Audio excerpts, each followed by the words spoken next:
Happy episode 177 ng Tangdang's Tagalog Toy Reviews. At kaya ako tinitignan napakita sa inyo ang weather dito sa amin dahil past few days talaga nga namang ulan ng ulan. So alam mo naman ako, gusto ko yung sunny weather, makakapaggawa ng toy review. And meron kaming magandang balita. Yung isa naming kaibigan, si Sir Ian, is back in commission. Habang matagal siyang nawala dahil nagpapahinga, papalakas. This episode is dedicated to our amigo, si Sir Ian. Welcome back. Palakas ng palakas, and we're very happy that you're getting well. Ang episode 177 ay dedicated po para sa iyo at sa mga loved ones mo. I got this action figure, English, way back June this year. Ito ay galing sa The Collector's Cave. Very legit. Ilang beses ko na siya nakakatransact. Episode number 177 ay hatid pa din sa inyo ni Tapsi at iba pa ni Tito Ome and family. Siyempre, Mikey's Burger House, Lamuan Branch, Tito Behe and family. Hello sa kapatid ko na sa mga kapatid ko na sa US.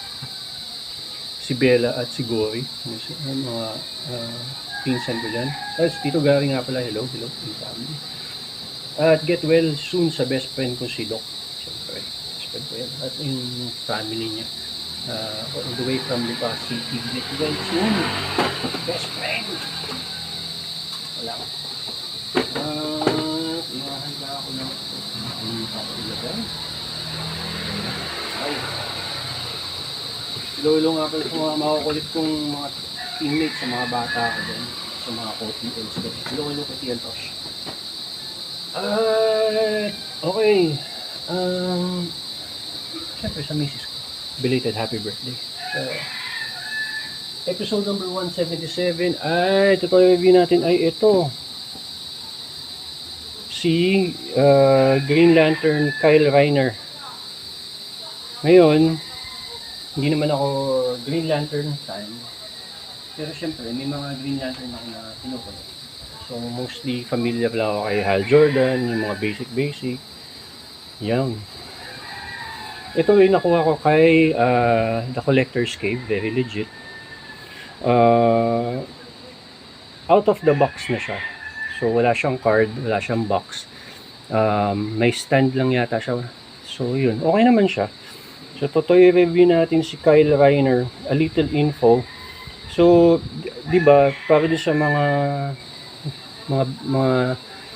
level 5 lang na na may kaalaman sa lore ng mga Green Lanterns. Ang Green Lanterns daw, yung mga power rings nila, ang tanging kahinaan daw is anything yellow, yung mga hindi gumagana siya sa yellow.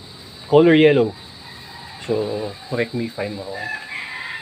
So, isa siya sa mga Earthlings na Green Lantern. Yung power ring ni Kyle Rayner, walang kahinaan. Hello nga pala kay Tito Kat and Tito Dus, Tito Mike, hello. Alright, so tingnan na natin yung niya, yung sculpt niya. So mayroon yung black, yung green, kakaiba yung emblem niya, may iba-iba. Yung mask niya is kakaiba din. Yes. Ito mga lang, Randy Santiago, Gupit 7, yung mullet. Ito medyo, ewan ko lang. Hindi ko alam po anong pakiramdam ko dito. Naka parang swept back, di ba? Yan. Mga pang 80s ang dating. Yan si Kyle Rayner. Tapos medyo, merong, yung ngiti niya dito, hindi ko alam kung anong gustong palabasin ni McFarlane, pero parang smirk na ngiti na hindi ko maintindihan, parang nasaktan. Okay lang, pero not that bad, not that great either. Okay, si Kyle Rayner comes with Ito, parang Buster Sword. Meron din siyang, ito yung kulit, parang yung armor niya, parang Japanese armor. Yan. Okay siya. Yan. Meron din siyang, hindi ko alam kung ito yung kasama sa 2-pack or kasama sa ano, or kasama din sa kasama si Kilowog. Meron din siyang katana. Yan. Medyo parang awkward yung katana niya. Ewan ko lang. Pero okay lang. Okay. Tapos meron siyang dito, butas. Siyempre meron din siyang alternate hand, gripping hand sa kanan. Ayan. With the ring. Kasi yung isang kanan niya ngayon is nakakamao. Ayan. Siyempre si Hal Jordan pa din ang favorite Green Lantern ko. Hello kay Tito Mike. Ayan. Hello kay Insan, kay Kuya Firms, all the way from Dubai. At syempre, makakalimutan ko na si Tito Carlos Salvador. At meron din siyang, yun, yung kanyang, yung lantern mismo ni Green Lantern. Ayan. So, sukatin natin si Kyle Rayner, Green Lantern. Tito Jeff, hello. Jeffy Flores. 7 inches. Ang masasabi ko lang kay McFarlane is, alam mo yun, pwede ba lahat ng mga tao sa DC Universe kung 7 inches? So, parang yung scaling ba? Itong itsura ni Kyle Rayner sa tabi ni Hush Batman. Ayan. Ito ang itsura ni Kyle Rayner sa tabi ni favorite na Aquaman na very judgmental makatingin. Ito po siya, pagkasing laki pa niya si Damian Wayne. Ito mag-aalboroto lahat ng mga mga fans niya. Pag sila magkasing laki, ayan. Gets? Ito po si Tim Drake. Ayan. Diba? Siyempre, hindi natin itatabi siya sa mga kapwa ni Green Lantern. Sinasabi ko nga, dun nagiging yung scaling. Pwede ba yun? Kasi laki niya si Jon Stewart. Kasi laki niya si Vampire. Kasi laki niya si Vampire Hal Jordan. At syempre, papahuli ba? Kasi laki niya. Ay, hindi niya pwedeng, kasi laki niya si favorite natin na si, ito lahat na favorite, si Kilowog. Oh, yun na sila. That's what I'm saying. Parang dapat iba-iba yung height nyo. Ito pwede, halimbawa 6'1 to, 6'1 din to. Ito syempre malaki to, 7 footer, 8 footer. Dapat sa mga nalalabing oras niya, iba-ibahin nyo naman yung scaling. Yun naman so parang sinabi niya na parang may height requirement si yung mga guardians, di ba? Just to point out, itong green na to ay pareho sa green nito, at sa green shade ng green nito. Okay? So, okay, gawin natin. Ang head niya, may 360 yan. May side tilt, yes. Hindi ko na iikot, pero yun nga pala. Parang medyo kakaiba yung niya dito, parang awkward. Wala lang, parang pag nakaharap, okay naman siya. Pag nakaganyan, okay naman. Pero pag ganito, parang medyo kadiri. Yun niya. Could have been better kung finlat na lang niya. Para 80s na 80s no mullet. Ang kanyang butterfly joint ay hanggang ganyan lang.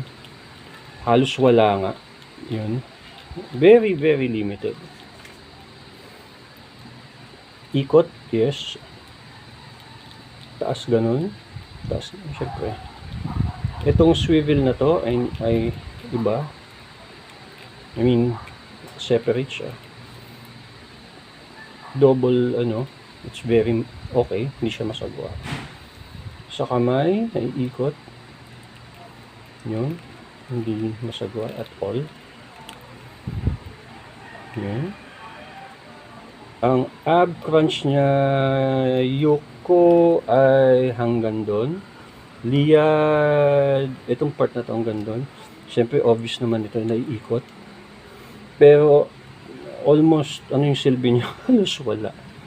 So, ito, hanggang ganun. Ito din ay, yun. Ang kick niya, hindi masama. Ang back kick niya, hanggang dun lang. Bukaka is hanggang ganito. Ayun. Ayun ang medyo masagwa pagdating sa ganyan compared sa ganito. And yan. Ayun ang pinagkaiba. Point, medyo pangit. Kasi ang awkward nung pagkakaano nung kanya, yun, yung flow. Diba? Parang yung tuhod niya yung nakaano, parang siya nasakang. Pero, if anything, ito, maganda tong part na to. Kasi smooth na smooth.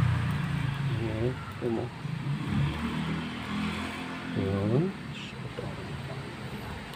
Parang ito masasabi ko yung deal breaker ito. Yung tuhod. Parang kaya mo pala halos tinakpan. Alright, palitan, shoot natin yung ano niya. Yung itatabi pala natin siya sa ibang figure para may idea tayo. Ito yung Asian ba si Kyle Rayner? Not too sure. Yan. Baliktad pa. Halipay yung ano. Yan. Tama. Yun. Yan. Yan siya. Ang ganda ng panahon.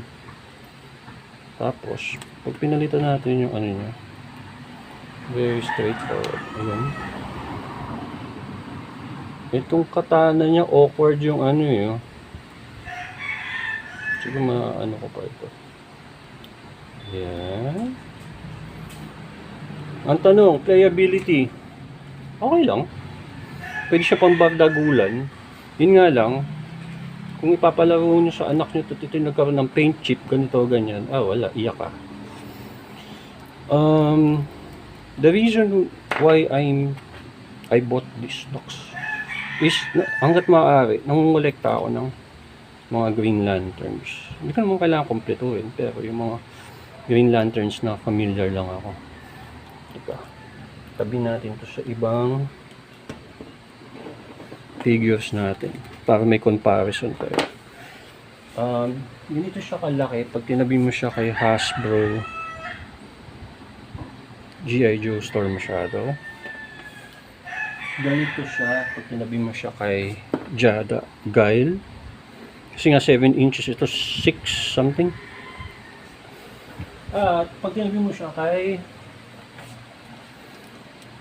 fan favorite SHF Chun-Li na favorite ko. Very cute, very kawaii. Ayan siya. So, ako, ang reason ko yan, kaya ako sa kanwa is, nangungulekta nga ako. But, for you, pag sinabi mo ba must have, siguro pag may pagkakataon pa si McFarlane na gumawa ng iba, kung meron kayong pictures nung Tupac nito, sabihin nyo sa akin kung mas maganda siya o kung ano yung feeling nyo. Kasi ito lang yung deal breaker talaga. Tuhod niya, parang pinilit. Oy, once again, maraming salamat sa inyong patuloy na pagla-like, share, and subscribe. Just tell me kung ano yung opinion nyo about dito sa figure na to overall. Ako, parang ayos lang. Hindi ko masasabing must have. Pero kung kayo yung tipo na nangongolekta ng Green Lanterns, yeah, sige. Pero passing grade, siguro, sorry kapatid, siguro mga 6 or 7 ka. 7.5. Nadaan lang sa armor na to. Type ko yung armor na astig. Pero ito, could have been better. This one, wala, parang yung design could have been better. Parang sabihin na, sige na, gawin na natin ng big sword si ano, si bastard sword si Kyle Reiner. Parang ganun yung dating sa akin. Okay, guys, maraming salamat sa inyong patuloy na pagla-like, share, and subscribe. Hanggang sa muli, meron pa akong iba pang i-review. Ingat, ingat. Bye-bye.